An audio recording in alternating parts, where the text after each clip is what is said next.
Ayan, what's up dribblers at mga shooters, kamusta? Kamusta po kayo? Sinuspindi na nga po ng PBA ang referee na naging kontrobersyal sa naging tawag sa Game 3 ng Meralco Bolts at ng Barangay Ginebra San Miguel. Calvin Optana, wala muna sa talk and text tropang giga ang focus at eto ang kanyang mga sinabi patungkol sa kanyang paglalaro dito sa kupunan ng Gilas, Pilipinas. Yan po yung ating pag-uusapan, tatalakayin sa bidyong ito matapos po akong maglambing sa inyo ng isang like, share, comment down below and don't forget to subscribe and hit that notification bell button para lagi po tayong updated sa ating pong mga video at lahat po ng ating shoutout nasa dulong bahagi lang po ng bidyong ito.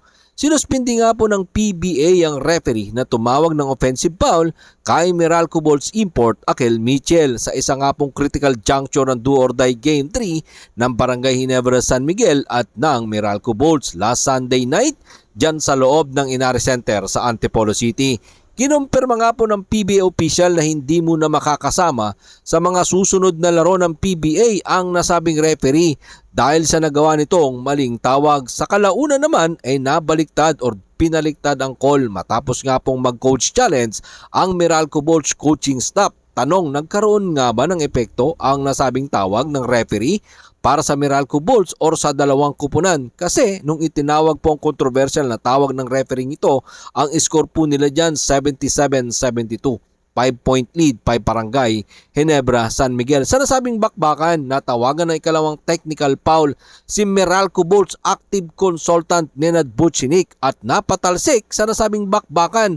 At sa nasabing bakbakan din pong yan ay naitakas ng Barangay Ginebra San Miguel ang panalo 94-87 para umabante sa semifinal round para harapin naman ang top seeded na Northport Batang Pier. Pero hindi tulad ng referee na nasuspinde sa rest or for the rest of the conference, ang naging bakbakan ng Rain or Shine, Elasto Painters at ng Converge Fiberxers sa naging bakbakan ng Converge at ng Rain or Shine sa kanila pong sariling quarterfinal series. Ang referee sa labanan naman ng Meralco at Barangay Ginebra San Miguel, medyo magaan lang ang kanyang naging parusa dahil may mga nagpagaan po sa pangyayari dahil sa sinabi nga po ng liga na mula sa kanyang anggulo, mula sa baseline, nagawa ng referee ang tamang tawag.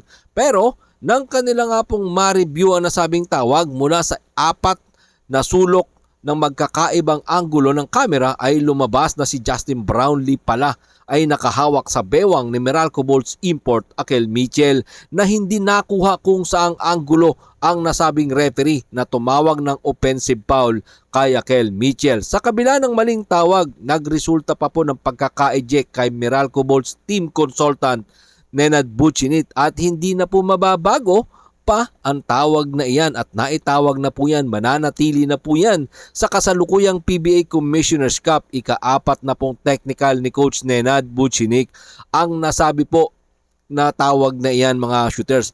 At para sa akin siguro kung naging kalmado lang sila, no, alam naman nila na mayroon pa silang challenge, coach challenge, pwede silang mag-challenge. Alam po nila yan.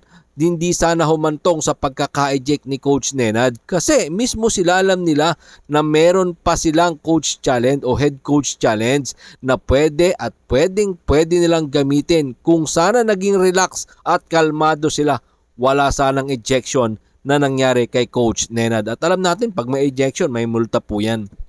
Mga ka-shooters, yan po yung sanction na pwedeng ipataw ng PBA dito kay Coach Nenad. At sa ngayon naman, pag-usapan natin itong si Calvin Optana. Sa ngayon kasi, itong talk and text tropang Giga ay nakapokus sa kanilang makakalaban sa semifinal round laban sa Rain or Shine, Elasto Painters. Pero, ang isang talk and text player na si Calvin Optana ay nakapokus muna sa Gilas, Pilipinas para sa last window ng FIBA Asia Cup qualifiers na sa ngayon po ay nasa Doha, Qatar, habang ang kanyang kupunan na talk and text tropang Giga ay may kaunting pahinga at naghahanda para sa semifinals. Narito po ang sinabi ni Calvin Optana sa ulat ni Reventerado ng Spin.ph. Mahaba-haba yung pahinga pero nasa Gilas ako Pagtungkol sa bayan, syempre ayaw mong humindi. Minsan lang yon sa buhay mo.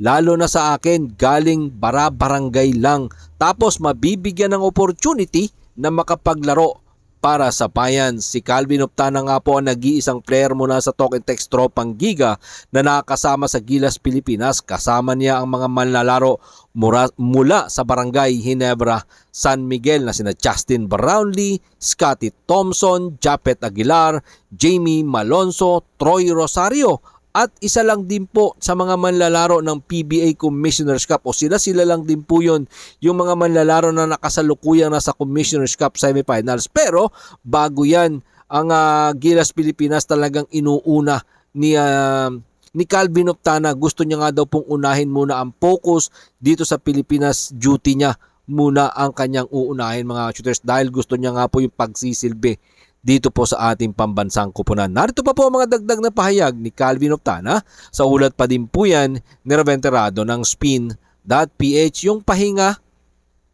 na lang siguro after training kung anong kailangan gawin para mag-impress pa rin. Siyempre, kapag tungkol sa bayan, kailangan mong pumokus talaga. Well, kailangan talaga ng Gilas Pilipinas etong si Calvin Optana na mayroong tira sa labas, may depensa. Kasi sabi rin nga po ni Calvin Optana na hindi lang siya outside shooting ang mahalaga sa kanya at ang maiaambag niya dito sa kupunan ng ating pong pambansang kupunan ng Gilas Pilipinas. Ang mahalaga po dito yung kanyang depensa. Narito po ang huling bahagi ng pahayag ni Calvin Optana.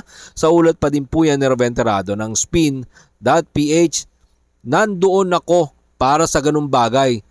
Tumira at dumepensa. Pero pinakamalaking bagay na kailangan kong i-contribute sa kanila, depensa talaga. Kasi marami namang umi-score sa amin. If there's an opportunity na makatira, I'll take that responsibility for it.